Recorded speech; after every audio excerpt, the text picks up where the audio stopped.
Hi friends.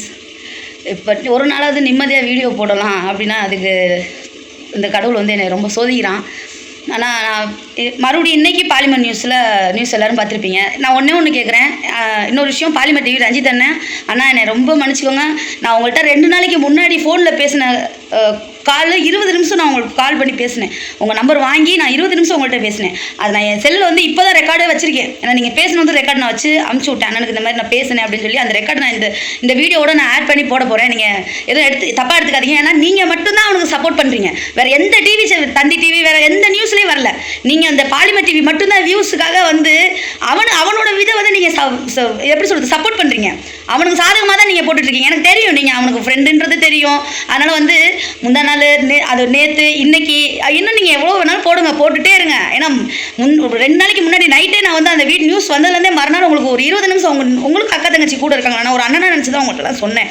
ஆனால் உங்கள் வியூஸுக்காக நீங்கள் வந்து எப்படிலாம் வந்து தம்ப்லைன் போடணுமோ போட்டுட்ருக்கீங்க. இந்த ஆடியோவும் போடுற நிலமை வேறு வழி இல்லை. உங்கள்கிட்ட இவ்வளோ தூரம் நான் சொன்னேன். ஆனால் இப்படின்னு எவ்வளவோ சொன்னேன்.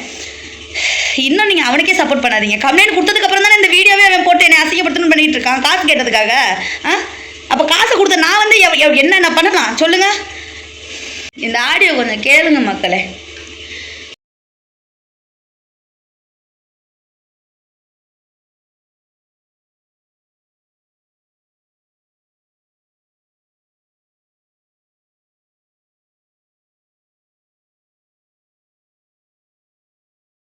ஹலோ நீங்கள் ஹலோ ஹலோ அண்ணா அண்ணா யாருமா? நான் சூர்யா தேவி பேசுகிறேண்ணா. சூர்யா தேவி. நாஞ்சில் விஜயன் மேலே இப்போ ரீசெண்டாக கம்ப்ளைண்ட் கொடுத்துட்டு வந்தேன் இல்லைண்ணா. சொல்லுங்கம்மா, சொல்லுங்க. அண்ணா நேற்று நான் நியூஸ்லாம் பார்த்துட்டு தான் இருந்தேன். நைட்டு வந்து இப்போ நியூஸ் போட்டிருக்கீங்க கொஞ்ச நேரத்தில். அது ஓப்பன் தாலுக்கா வந்து கஞ்சா குடிக்கியா அப்படின்னு போட்டு ஹெட்லைன் போட்டிருக்கீங்க. எனக்கு நைட்லாம் தூக்கமே வரல. ஏன்னா வந்து 5-6 வருஷத்துக்கு முன்னாடியே வந்து வனிதா வந்து எனக்கு அந்த பேரை பட்டத்தை கொடுத்துட்டா. ஏன்னா இப்போ வரைக்கும் அந்த இதுல வந்து என்னை நான் மாட்டிருக்கணும் அப்படின்னா நான் எப்பயோ போலீஸ்கிட்ட மாட்டிருக்கலாம். இப்ப இவனோட இஷ்யூல இவன் எனக்கு உண்மையுமே பணம் தர வேண்டியது. அதுக்காக இவன் என்னென்ன டிராமா பண்ணணுமோ பண்ணிக்கிட்டு இருக்கான். எக்ஸ்போல நடந்தது எல்லாத்தையும் எல்லாமே நானே எவிடன்ஸ் ப்ரூஃப் எல்லாம் வைக்காமலாம் நான் அவ்வளவு சீக்கிரம் வந்து கமிஷன் ஆபீஸ் முன்னாடி நிக்க மாட்டேன். சரி. ஆனா இப்ப நேத்து வந்து இவன் பேசுனது ரெக்கார்டு. அவன் போன் கால் பண்ணி இதுங்க ஏதோ கஞ்சா போதையில பேசுதுங்க, இது பண்ணுதுங்க, அவன் வயசு விஷயத்துல யாராச்சும் ஆஃப் பண்ணணும், இதெல்லாமே பேசுனது எல்லாமே உண்மைதான். அதே ஏப்ரல் மாசம் 17ஆம் தேதி என்னோட வாட்ஸ்அப் ஸ்கிரீன்ஷாட் ஜெராக்ஸ் எடுத்துதான் வச்சிருக்கேன். 4 நிமிஷத்துக்கு மேல பேசியிருப்பான். அப்ப என்கிட்ட உண்மையாலுமே அவன் கேட்டான். ஆனா இப்ப இல்லவே இல்ல. நான் எதுக்கு அவளை கேட்கணும், அவளுக்கு இதுக்கு என்ன சம்பந்தம் இருக்கு அப்படி இப்படின்ட்டு அந்த ரெக்கார்டும் போட்டு பாலிமர் நியூஸ்ல அவன் பேசுறது எல்லாத்தையும் போட்டிருந்தீங்க. சரி ரைட்டு, இவனோட இது நீங்க பண்றீங்க. ஏன்னா எனக்கு தெரியும் அவன் உங்களுக்கும் ஃப்ரெண்டு தான். நான் அவனோட இதுல பாக்கும்போது சொல்லியிருக்கேன், பாத்திருக்கேன், சொல்லியிருக்கேன்றேன். இப்ப நேத்து நைட்டு நீங்க போட்ட இதுல வந்து அது எனக்கு, ஏன்னா அவனுக்கு குழந்தை இருக்கிற மாதிரி தான் நான் இன்னொரு 4-5 வருஷத்துல ஒரு வயசு பிள்ளைய கல்யாணம் பண்ணி கொடுக்கணும். இப்ப 12வது படிக்கிறா என் பொண்ணு. அவ ஸ்கூல் சைடுல இருந்து ஸ்கூல்ல எல்லாரும் பாப்பாங்க. அந்த மாதிரி அசிங்கப்படுத்துற மாதிரி இப்ப ஒரு ஹெட்லைன் போடுறீங்க, அதை கொஞ்சம் தெளிவா போடணும்ல. நீங்க இல்ல என்னன்னா அவன் சொன்னதான் போட்டிருக்காங்க. கஞ்சா குடிக்கிறான் அந்த தமிழ் எல்லாம் பாக்கல. அவன் என்ன ப்ரூஃப் நான் வச்சிருக்கான், அவன் என்ன வச்சிருக்கான், நான் அதை வச்சு நான் அதை யூஸ் பண்றேன் இல்ல விக்கிறேன் அப்படின்றதுக்கு என்ன எவிடன்ஸ் வச்சிருக்கான்? அது நீங்க தான் கம்ப்ளைண்ட் பண்ணணும். அதுக்கு இல்ல இதுக்கும் நான் வந்து நேத்தே வந்து நைட்டு பாத்துட்டு நான் ஆன்லைன்ல இந்த இதுக்கும் ஒரு கம்ப்ளைண்ட் நான் இது பண்ணுவேன். ஏன்னா எந்த ஒரு எவிடன்ஸ் இல்லாம அவன் இப்ப அவனுக்கு போன் பண்ணி பேசுனீங்க, அதை வந்து நியூஸ்ல போட்டீங்களா? இப்ப என்கிட்ட இப்ப நான் சொல்றது அப்படி ரெக்கார்ட் பண்ணத நான் என்ன வேணாலும் சொல்லலாம் அவனை பத்தி. 15 வருஷமா அவனை நான் பாத்துக்கிட்டு இருக்கேன். வனிதா விஷயத்திலேயே என்கிட்ட வந்து அப்படியே பெல்ட்டி அடிச்சவன். சரி அவ வந்து ஏன்னா என்னை வந்து ஏதோ ப்ராஸ்டியூட் பண்ணா, வேற திருட்டு மோசடி பண்ணா, இல்ல கொலை பண்ணா, கொலை பண்ணா அப்படின்னு எந்த இதுவும் வைக்க முடியாது. ஆரம்பத்துல 2018 கேஸ் ஆகும்போது ஸ்டெர்லைட் விஷயத்துல பெரிய கட்சி தலைவரை பேசின போது அப்பவே சைபர் கிரைம் கேஸ் ஆனது. அதுக்கு விசாரணைக்கும் இவன் இந்த நாய் வந்தவன் தான், நாஞ்சில் விஜயன். என்னோட ஃபுல் ஜாதகத்தையும் எடுத்து வச்சிருக்காங்க சைபர் கிரைம்ல. என்னோட பேக்ரவுண்ட் என்ன, எனக்கு பின்னாடி யாரு என்ன ஏது எல்லாம் தெரியும். இப்ப என்னை அசிங்கப்படுத்தணுன்றதுக்காக எனக்கு அவன் பேசுனா கூட நான் அதை வந்து அவனுக்கு பதில் வீடியோ போட்டு அது ஆதங்கத்தை நீங்க நியூஸ்ல போடுறீங்க. அது உண்மையா என்னன்னு தெரியாம நீங்க வந்து என்னோட வீடியோவே எடுத்து எடிட் பண்ணி போட்டு எனக்கு அதை பார்த்துட்டு எனக்கு என்ன பேர் இல்ல எனக்கு night தம்னைல என்னன்னு போட்டிருக்கு? நான் கஞ்சா குடிக்கியா அப்படின்னு சொல்லி அப்படியே அந்த மேல இல்ல இல்ல அவன் நீங்க போட்டோ நீங்க நீங்க அப்படிதானே பேசிருக்கீங்க உங்க இன்ஸ்டாகிராம் வீடியோல, நீங்க அப்படிதானே பேசிருக்கீங்க. நான் கஞ்சா குடிக்கியா, நான் கஞ்சா வித்து நீ அந்த எங்கடா இது பார்த்த? மட்டும் ஆமா அந்த இது மட்டும் தான் நீங்க நான் அந்த ஒரு லைன் மட்டும் தான் போட்டீங்க. அதுக்கப்புறம் அவனை அதுக்கப்புறம் நான் இல்ல இல்ல பேசுனது நீங்க தம்னைல போடல. வந்து ஒரு லைன் தான் போடுவாங்க. தமிழ்னு சொல்லல, நான் அந்த வீடியோலயே வந்து கொஞ்சம் கொஞ்சம் கட் பண்ணி அவங்க வந்து நான் அவனை பேசுனதை மட்டும்தான் கட் பண்ணி போட்டிருக்காங்க. அதே வீடியோல என் பிள்ளைங்களை பத்தி நான் பேசியிருக்கேன், என் குடும்பத்தை பத்தியும் பேசியிருக்கேன். இல்ல அது குடும்பத்தை பத்தி பேசுறது வந்து அவங்க எனக்கு தெரிஞ்சு போட மாட்டாங்க. அது பின்னாடி குழந்தைங்களுக்கு பாதிப்பு ஏற்படுன்றதுக்காக இல்ல என் பிள்ளைங்களை இப்ப அவன் வந்து இப்ப அவனோட இது என்ன அவனோட டார்கெட் என்ன, என்னைய வந்து ஏதாச்சும் அசிங்கப்படுத்தணும், அதை வந்து ஆஃப் பண்ணணுன்றதுக்காக என் பொண்ணை இழுக்கிறான். என் பொண்ணுக்காக பாக்குறேன், அப்படி நீ பாக்குறவனா இருந்தா நீ வந்து இவ்வளவு தூரம் நீ வந்திருக்கவே மாட்டியே. என்ன நான் உன்கிட்ட நான் வந்து கொரோனா முடிஞ்சு அதுக்கப்புறம் வந்து இவன் உள்ள போயிட்டு வெளியே வந்தான். அதுக்கும் பூந்தமல்லி கோர்ட்ல வந்து அப்ப கூட வந்து இந்த கேஸ முடிச்சு கொடுக்குறேன், நீ அந்த காசை கொடுக்குறியாடா அப்படின்னு கூட நான் கேட்கல. ஏன்னா சென்னையில அவனுக்கு தெரிஞ்ச ஆளுங்க எனக்கும் தெரிஞ்சவங்களா தான் இருப்பாங்க. எப்படினாலும் யாரு மூலியமா பேசி கீசி சமாதானமா காசை வாங்கிக்கலாம். இப்ப இந்த நேரத்துல இழுக்க கூடாதுன்னு அவ்வளவு அசால்ட்டா விட்டது ஏன் தப்பு. எப்ப இந்த பைசா வந்து நீங்க எதன் மூலியமா கொடுத்தீங்க? கையில இது மொத்தமா 2 லட்சம் கொடுக்க கிடையாதுன்னா, இது வந்து ஃபர்ஸ்ட் தங்கச்சி கல்யாண சூர்யான்னு சொல்லி வீட்டுக்கு பத்திரிக்கை வைக்கிறியா, மணப்பாறைக்கு நாகர்கோவில் போகும்போதெல்லாம் வரும்போதெல்லாம் அங்கிட்டு ஊர் சைடு வரும்போதெல்லாம் என் வீட்டுக்கு வந்துட்டு போவான். அப்ப வந்து தங்கச்சி தம்பி அப்பா இவன் கார் ஓட்டுற ஒரு பையன் 5 பேர் வருவாங்க. அவங்க வீட்டுக்கு நான் நைட்டு இங்க சாப்பிடுற மாதிரி வந்துடுறா, மத்தியானம் சாப்பிடுற மாதிரி வைடான்னு சாப்பாடு செஞ்சு ரெடியா வச்சிருப்பேன். வந்து சாப்பிட்டுட்டு நல்ல க்ளோஸா இருந்தவன் தான். அப்ப வந்து கல்யாணம்ன்றான். அப்ப சொன்னா அதான் அந்த டைம்ல வீட்டுக்கு வரும்போது நான் கையில தான் கொடுத்தேன். அப்ப ஃபர்ஸ்ட் ஒரு 40,000 கொடுத்தேன். அதுக்கப்புறம் மயிலாடுதுறையில கல்யாணம் அப்படின்னா என்னோட கிஃப்டா நான் கொடுத்தது வந்து அடுப்பு மிக்சி, அது அந்த பிள்ளைக்கு வீட்டுக்கு யூஸ்ஃபுல்லா இருக்கட்டும்னு சொல்லி நான் கொடுத்தது. மயிலாடுதுறை போயிட்டு சென்னை வந்து ரிசப்ஷன் வைக்கும் போதெல்லாம் அங்கதான் என் நகையை வச்சு அந்த நகையை நான் திருப்பி அதுக்கப்புறம் கொரோனா நீங்க கொடுத்த 3 லட்சமும் பை ஹேண்ட் தான். 3 லட்சம் தான் இல்ல, அவனுக்கு கொடுத்தது எப்படியும் ஒரு 1,75,000 எனக்கு வரும். ஆனா அந்த கம்பெனில போடும்போது ஆனா நீங்க சொன்னது 2 லட்சம் சொல்லிருக்கீங்க கரெக்டா? இல்ல ஆமா. அதுக்கப்புறம் நான் வந்து ஏன்னா அவனால நான் நிறைய இழந்துட்டேன். ஏன்னா அந்த கேஸ் நடக்கும்போது கூட கிட்டத்தட்ட அந்த அட்வொகேட்டுக்கு வரப்பெல்லாம் 5,000 அந்த வாய்தா வந்து ஒரு 3-4 மாசம் நடந்துச்சு தொடர்ந்து. திருச்சில இருந்து பூந்தமல்லி கோர்ட் வரணும். அப்ப கூட அவன் தான் அந்த கேஸ் எடுத்து வச்சு நடத்துறான். ஏன்னா உள்ள ஜெயிலுக்கு போயிட்டு வந்து நான் பெயில வெளியே வந்ததுக்கு அப்புறம் அப்ப கூட வயசு வந்து என் லைன்ல வந்து அவன் கூட வச்சுக்கிட்டு தான் லைஃப் பேசுறா. சூர்யா இந்த கேஸ முடிச்சுடு சூர்யா, உனக்கும் பிள்ளைங்க இருக்கு, நீயும் லைஃப பாரு, இவன் லைஃப பாக்கட்டும் அப்படின்னு சொன்னான். நான் சொன்னேன் எனக்கு அது ஆசையே கிடையாது. ஆரம்பத்திலேயே வளசரவாக்கத்துல அந்த எஸ்ஐ சாரு 2 பேரும் சமாதானமா போங்கன்னாங்க. ஆனா இவன் தான் கமிஷனர் ஆபீஸ் வரைக்கும் போய் அங்க வந்து அவ பெரிய பெண் ரவுடி, அவ வந்து கஞ்சா விக்கிற தொழில் பண்றேன்னு சொல்லி பேட்டி கொடுத்து 2 பேர் மேலே எஃப்ஐஆர் போட்டாங்கடி அப்படின்ட்டு. அந்த கேஸையும் நான் முடிச்சிட்டு தான் நான் ஊருக்கே வந்தது. இவன் அதை வந்து அசால்ட்டா அவங்க கூப்பிட்டாங்கன்னு போகாம இருந்தனாலதான் இவனை வந்து அடுத்த ஒரு வருஷத்துலயே அந்த கேஸுக்கு இவன் உள்ள போனது. எனக்கு இந்த வேலையில இந்த விஷயம்லாம் தெரியாது. அதுக்கும் எனக்கு 1 டே ஸ்டேஷன் பெயில்ல ஒரு நாள் ஃபுல்லா ஸ்டேஷன்ல இருந்து வெளியே வந்து அதுக்கப்புறம் 15 நாள் தொடர்ந்து வலசரவாக்கம் ஸ்டேஷன்ல கையெழுத்து போட்டேன். எக்மோர் கோர்ட்ல போய் ஆஜராகி ஜட்ஜி முன்னாடி ஆஜராகி அதுக்கப்புறம் அந்த கேஸை முடிச்சுட்டு தான் நான் இங்க ஊருக்கு வந்தேன். இவனால நான் நிறைய கிட்டத்தட்ட அது ஒரு 1 லட்ச ரூபா 1.5 லட்ச ரூபா வரைக்கும் இழந்துட்டேன். நான் நிறைய பணம் நகை எல்லாமே. இவன் வந்து ரொம்ப மோசமா நடிக்கிறான், எல்லார் முன்னாடியும் நடிக்கிறான். அவளுக்கு இப்ப குழந்தை இருக்கு, ஃபேமிலி இருக்கு அப்படின்னா அப்ப மத்தவங்களுக்கு எல்லாம் ஃபேமிலி இல்லையா? இப்போ இப்ப இருக்கிற காலகட்டத்துல வந்து அக்கவுண்ட்ல போட்டாலே நாங்க போடலன்றாங்க. நீங்க எந்த தைரியத்துல இங்க பை ஹேண்ட் கொடுத்தீங்க? இப்ப ஸ்டார்டிங்ல அவன் வந்து கஷ்டப்படும் போது 2013-14 எல்லாம் அவன் ஸ்டார்டிங் ரேட் அந்த அந்த விஜய் டிவிக்குள்ள போறான். அப்படின்றப்பெல்லாம் அவன் அப்பெல்லாம் தனியா பேச்சுலரா இருந்தான். நெசப்பாக்கத்துல வீடு எடுத்து பேச்சுலரா இருந்தான். அதே பக்கத்துல கொஞ்சம் ஒரு 10 பில்டிங் தள்ளி தான் அபார்ட்மெண்ட்ல நான் குடி வரேன். நான் இருக்கும்போது ஒரு ஆபீஸுக்கு வேலைக்கு போறேன்.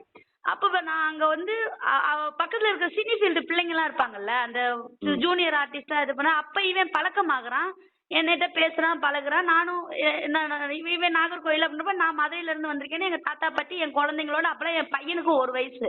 அப்ப என்ன சொல்றேன், என்கிட்ட சாரி வேணும் அப்படின்னு சொல்லும்போது என்னை வந்து எடுத்துக்கோ விஜய் நாஞ்சில் அப்படின்னு சொல்லி அப்ப அந்த ரீதியா தான் இவன் எனக்கு பழக்கமானான். அதுக்கப்புறம் தான் என்னை ஏவிஎம் ஸ்டுடியோ கூட்டு போனது, மற்ற ஸ்டுடியோவுக்கு பிரசாந்த் ஸ்டுடியோ. எனக்கு அப்பெல்லாம் சென்னையை பத்தி ஒரு விவரமும் தெரியாது. நான் சென்னைக்கு வந்த புதுசுல ஒரு மாசம் 2 மாசத்துலயே இவன் பழக்கமானான். அதுக்கப்புறம் நீயும் வந்து சினிமால பண்ண, விஜய் தமிழ்ல பண்ணு, விஜய் டிவில பண்ணு. நான் அதை ஒரு 2 3 அவன் கூட பண்ணி ஆக்ட் பண்ணிருக்கேன். அதை டிவில பார்த்துட்டு ஊருக்காரங்களாம் எங்க தாத்தாவுக்கு போன் அடிச்சு என்ன உன் பேட்டியை இதுல வருது அதுல வருதுன்னு எனக்கு அது ஒரு கேவலமா அசிங்கமா நினைப்பவளுக்குன்னா சும்மாவா கொடுத்துருப்பாங்க அப்படி இப்படின்னு பேசுறாங்க அப்படின்ட்டு அந்த அந்த அது வேணான்ட்டு அந்த நேரத்துல எனக்கு நான் ஒதுங்கிட்டேன். அவன் என்னை கூட்டு அவனோடய சேர்ந்து பண்ண ஷோஸ் எல்லாம் நிறைய இருக்கு. அதுக்கப்புறம் இல்ல அப்படின்ட்டு அந்த சாரி கொடுக்கறது, ஜுவல்ஸ் கொடுக்கறது, இந்த சாரி அந்த மாதிரி தான் நான் ஹெல்ப் பண்ணது. அதுக்கப்புறம் மறுபடியும் இன்னொரு வீடு பிடிக்கிறேன், இன்னொரு பிடிச்சி தாத்தா இது தம்பி தங்கச்சி எல்லாம் இங்க கூட்டு வந்து வச்சுக்க போறேன் சூர்யா. இப்ப நமக்கு சென்னையில யாருமே இல்ல பழக்கம். ஒரு இடத்துக்கு நான் வேலைக்கு போய்கிட்டு இருக்கேன். எனக்கு மாசம் அவங்க அப்பவே வந்து ஒரு 15,000 ரூபா உனக்கு மாசம் கொடுத்துட்றேன் அப்படின்றப்ப அவங்க வீட்டையும் ஆபீஸையும் நான் பாத்துக்கிறேன். அதுவும் ஒரு பெரிய சினிமா கம்பெனி தான்.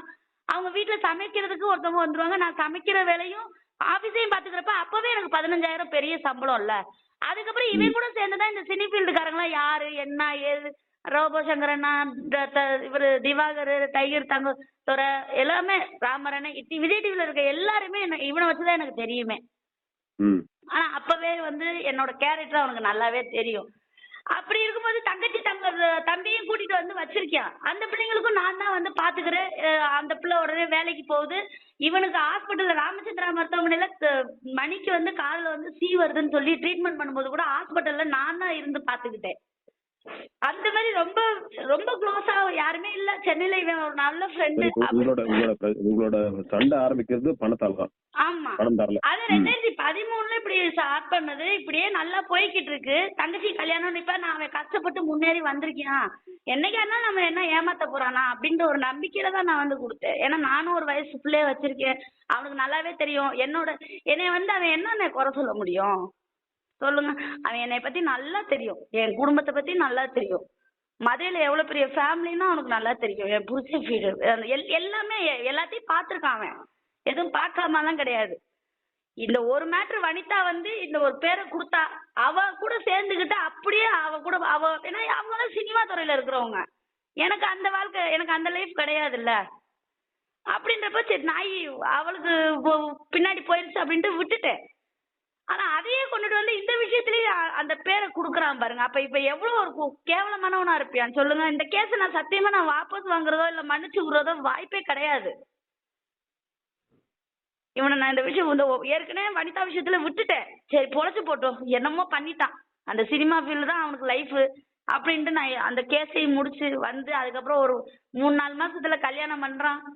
நல்லா இருக்கட்டும் அப்படின்னு தான் நினைச்சு இன்ன வரைக்கும் நான் அவனை எந்த டிஸ்டர்பன்ஸும் பண்ணல. அதுக்கப்புறம் 2024, 25 அந்த 2 இதுல நான் கால் பண்ணி விஜய் எனக்கு நான் ஏன் நம்பரை பிளாக் பண்ணி வச்சுருவான். இது மட்டும் நல்லா தெரிஞ்சுக்கோங்க. நான் வேற ஒரு நம்பர்ல இருந்து நான் விஜய் நான் சூர்யாதேவி பேசுறேன்டா அப்படின்னோன்னா அப்படியே போனை கட் பண்ணிடுவேன். எதுவுமே பேச மாட்டான். கட் பண்ணி அப்படியே வந்து பிளாக் பண்ணிடுறான் அந்த நம்பரை. நான் 2-3 அண்ணா ஒரு சென்னையில இருக்கிறவங்கள்ட்ட எல்லாம் கேட்டேன், இவன்ட்ட எப்படியாச்சும் எனக்கு கொஞ்சம் ஏதாச்சும் பணம் வாங்கி கொடுங்க, அவன் கொடுக்கணும், எனக்கு ரொம்ப இதா இருக்குது, அவன்கிட்ட பேசினா மறுபடியும் என்னை வந்து அசிங்கப்படுத்திடுவான், எதனா வந்து பிரச்சனை பண்ண வரேன்னு நினைப்பியான், அவனும் கல்யாணம் பண்ணி ஃபேமிலியோட இருக்கான், நான் எந்த டிஸ்டர்பும் பண்ணக்கூடாதுன்னு பாக்குறேன் அப்படின்னு சொல்லி கூட கேட்டு பார்த்துட்டேன்.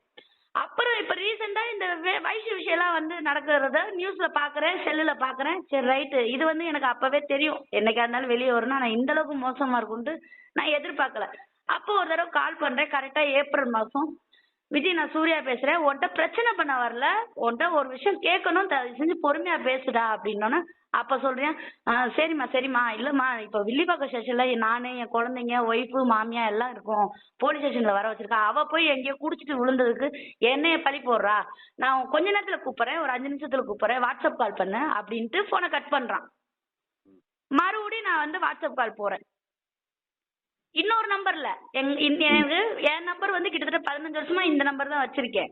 இப்ப நான் பேசிட்டு இருக்கேன் பாத்தீங்களா, இந்த நம்பர்ல வாட்ஸ்அப் ஓபன் பண்ணி இதுல என்கிட்ட பேசின ரெக்கார்டு எல்லாமே என்கிட்ட இருக்குண்ணா. இப்ப நான் பேசுற நம்பரு எங்க தாத்தா நம்பரு. இதுதான் நான் இப்ப கிட்டத்தட்ட ஒரு 6-7 மாசமா வச்சிருக்கேன். ஏன்னா ரேஷன் கார்டுல பேர் மாத்துறது அவங்களுக்கு மெசேஜ் வரதெல்லாம் எதுவும் தெரிய மாட்டேங்குது அப்படின்றனால அந்த நம்பரை நான் வாங்கி வச்சுக்கிட்டேன். ம்.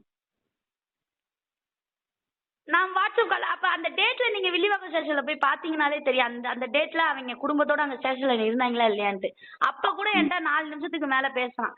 யாராச்சும் சொல்லி இவள ஆஃப் பண்ண முடியுமா? நான் என்னை ரொம்ப பாடாப்படுத்துறா சூர்யா அப்படின்னோடனே, இப்ப ஸ்டேஷன்ல என்னடா சொல்றாங்க அப்படின்னு நான் கேட்டேன். இல்ல இவளுக்கு நான் என்ன பாவம் பண்ணேன் இப்படி பண்றா, நானு என் குழந்தைங்க, என் குழந்தை கை குழந்தைய வச்சுக்கிட்டு நிக்க ஸ்டேஷன்லன்னா ஒரு நம்பரை அமுச்சு விட்டு, விஜி இவங்க வருவாங்க, அவங்க இன்ஸ்பெக்டர் தெரிஞ்சவங்க தானா என்னன்னு பார்த்து பேசுவாங்க, உனக்கு உனக்கு ஃபேவராகவே பண்ணி கொடுப்பாங்கடா, பார்த்துக்கலாம் விட்றா அப்படின்னு சொல்லி நம்பர் அமுச்சு விட்றேன். ஆனா அதை ஓப்பனா உங்க சேனல்ல இல்லவே இல்லை. நான் எதுக்கு அவள்கிட்ட கேட்க போறேன்னு கேட்குறியா? உங்களுக்கு அந்த ஸ்கிரீன்ஷாட் அப்படியே அனுப்பிச்சு விடுறேன் வாட்ஸ்அப்ல. அவன் மெசேஜ் பண்ண டேட்ல இருந்து எல்லாமே. ரிப்போர்ட்டர் கிட்ட பேச சொல்றேன். என்ன பண்ண முடியும்னு பார்த்துட்டு நான் பேச சொல்றேன். இது ரொம்ப பெரிய துரோகமா இருக்கு. அது வலிக்கிறது. அந்த துரோகத்தை கூட தாங்கிக்கலாம். இல்லாதது பொல்லாது. இப்ப இதே நான் இருக்கேன், திருச்சியில தான் இருக்கேன். வனிதா சொன்ன மாதிரி அப்படியே நான் அதை விக்கிறவளா இருந்தா என்னைக்கும் நான் போலீஸ், இந்த 5 வருஷமாவா நான் போலீஸ்ல மாட்டாம இருக்கேன் சொல்லுங்க. நான் இப்ப ரொம்ப அமைதியா அவ விஷயம் முடிஞ்சு, இவனோட விஷயம் முடிஞ்சு, எப்ப மீடியாக்குள்ள வந்து நம்ம அதுக்கப்புறம் கரெக்டா 2022 என் பொண்ணு பெரிய பொண்ணு ஆயிட்டா. அவ வயசுக்கு வந்ததுல இருந்து நான் எதுவுமே பேசுறது கிடையாது. ரொம்ப சைலண்ட் ஆயிட்டேன். ரொம்ப யாருக்கிட்டே எந்த பிரச்சனையும் வேண்டாம். ஏன்னா அவளை இப்ப ஒரு 3 வயசு குழந்தைய கூட விட்டு வைக்க மாட்டேங்கிறாங்க இந்த உலகத்துல, தமிழ்நாட்டுல. அப்படி இருக்கிறப்ப அவளுக்கு அந்த என் பிள்ளைங்களை விட்டு கொஞ்சம் கூட பிரிஞ்சு இருக்காம அதுங்களுக்கு ஸ்கூலுக்கு லைஃப், இதே லைஃப் தான் இப்ப நான் அப்படியே பண்ணிக்கிட்டு இருக்கேன். இதே வேலையாதான் இப்ப நான் இருக்கிற ஏரியாவில என் சரௌண்டிங்ல என்னை பத்தி தெரியாதா சொல்லுங்க. இவனாலதான் இவன் வெளியே அவ என் மேல அஃபேர் இருக்கு, கல்யாணம் பண்ணிக்கணும்னு நினைச்சுக்கிட்டா அப்படின்னு சொல்லி அதை பேட்டியில சொல்லி அதை என் தம்பியும் என் புருஷனும் என்னை சேர்ந்து ரூம்குள்ள விட்டு என்னை அடிச்சு மண்டையை உடைச்சு, அதுக்கு போய் மணப்பாறை ஸ்டேஷன்ல போய் நான் கம்ப்ளைண்ட் எடுங்கன்னு 2 நாள் அலையறே எடுக்கல. அதை நான் 3ஆவது நாள் என்னோட விரக்தினால போய் பெட்ரோலை வாட்டர் கேன்ல வாங்கிட்டு போய் மேல ஊத்திக்கிட்டேன். அந்த பிரச்சனை எல்லாம் யாருக்கும் தெரியாது. அப்ப கூட நான் மீடியாவில என்னோட யூடியூப் சேனல்ல போடல. என்னடா இது, நம்ம என்னத்த நம்ம நிரூபிக்கிறது, என்னத்த சொல்றது. 1 வாரம் திருச்சி ஜெயில இருந்தேன். அதோட மணப்பாறைய தலைமுழிக்கிட்டு வந்தேன். என் புருஷனையும் சொல்லிட்டேன், நீ இதுக்கப்புறம் வந்தேன்னா உன்னை கொண்டுட்டு தான் நான் ஜெயிலுக்கு போவேன்ட்டு. இப்ப என் தம்பி ஏதோ எனக்கு கொஞ்சம் சப்போர்ட்டா இருக்கான். ஏன்னா அவனுக்கு தெரிஞ்சிருச்சு. அவனே நான் ஜெயிலுக்கு போயிட்டேன்னு என் தம்பியும் என் புருஷனை என்ன எங்க அக்காவை அடிக்க ஆரம்பிச்சுட்டியா இல்ல நீ அடிக்கிறியான்னு அவன் சரியான அடி அடிச்சு மணப்பாறையை விட்டு துரத்தி விட்டுட்டியா. இப்ப என் புருஷன் என் தம்பிக்கிட்டே வர மாட்டான், என்கிட்டயும் வர மாட்டான். அவன் இப்ப எனக்கு ஒரு பின்னாடி இருந்து ஒரு சப்போர்ட்டா இருக்கான் இந்த பிரச்சனைக்கு அப்புறம். இல்ல தேவா இப்படி தேவா, இப்ப என் தம்பி பேரு தேவா, இப்படி தேவா இப்படிதான்டா இது பண்ணு. இப்ப என் பிள்ளைங்களை கூட கண்ட்ரோல் பண்றது அவன் தான். என்னன்ட்டு மிரட்டலையே இப்ப என் குடும்பத்தை அவன் போன் மூலியமாவே பேசிக்கிறோம். எதனா ஒண்ணு கோயில் குளம் அப்படின்னு போறப்ப ஒன்னா போய் பார்த்துட்டு வர்றதோட சரி. ஆனா என்னை தனியா விட்டுருங்க, என் பிள்ளைங்களை நான் பாத்துக்கிறேன். நான் சாரி பிசினஸ் பண்றேன், இந்த சரௌண்டிங்லயே கொடுத்துக்கிட்டு இன்ஸ்டால்மெண்ட்ல கொடுத்துக்கிட்டு வர காசு வரட்டும், நான் பாத்துக்கிறேன். இதே எனக்கு நான் எல்லா காசையும் இழந்துட்டேன், எல்லாமே இது பண்ணிட்டேன், எனக்குன்னு ஒரு வேலையை போட்டுக்கிட்டு நான் பாட்டுக்கு இருக்கேன். என்னை யாரும் டிஸ்டர்ப் பண்ணாதீங்கன்னு சொல்லிட்டு நான் பாட்டுக்கு தள்ளி எங்க தாத்தா பாட்டியோட நான் அப்படியே ஒதுங்கி நான் பாட்டுக்கு இருந்துகிட்டு இருக்கேன். இப்படி இருக்கும்போதுதான் உண்மையாலுமே என்னோட சுச்சுவேஷன் சரியில்லாம தான் இருக்கு. நீ எனக்கு கொடுக்க வேண்டிய இப்ப என்னோட நான் யோசிக்கிறேன், அவ்வளவு காசு நம்ம அப்ப அசால்ட்டா தூக்கி கொடுத்தோமே, அது அப்ப அந்த காசோட மதிப்பு தெரியல எனக்கு.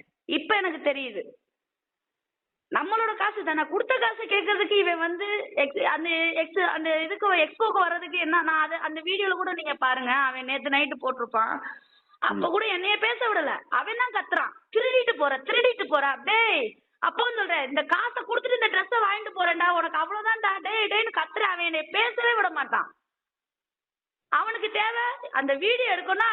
அவன் உடனே தேடி நீங்க எக்ஸ்போல போனது அந்த வீடியோ ஒன்னு வச்சிருக்கேன், போட்டிருக்கானா? அத நேத்து போட்டிருக்கேன், அவன் சேனல்ல போட்டிருக்கேன். நான் பாக்கல. நான் இன்ஸ்டால போட்டிருக்கானா? இன்ஸ்டால போடல, யூடியூப்ல போட்டு இது இந்த குறும்படம்னு போட்டிருக்கேன். நான் காசு தரேன்னு சொல்றேன். அப்ப அவன் சொல்றான், ஆனா இவனோட இது தெரிஞ்சுதான் என்னோட இன்ஸ்டாகிராம் ஐடியில நான் உள்ள என்ட்ரன்ஸ் ஆகும்போதே அந்த கூட வந்த ஆட்டோ தம்பிய கொஞ்சம் உள்ள வாப்பா பாக்கெட்டுக்கு போன் கட்சிக்கிட்டு அந்த வீடியோ மட்டும் கொஞ்சம் எடுத்து கொடு அப்படின்னு சொல்லி சவாரி வந்த அந்த பையனவே கூட்டிட்டு போயிட்டு வீடியோ எடுத்து 3 நிமிஷம் வீடியோ என்கிட்ட இருந்துச்சு. அப்பதான் நல்லா பாக்குறியா பேசுறியா எவ்வளோடா இது வேலை அப்படின்னு பாத்துக்கலாம் எடு அப்படின்றான்.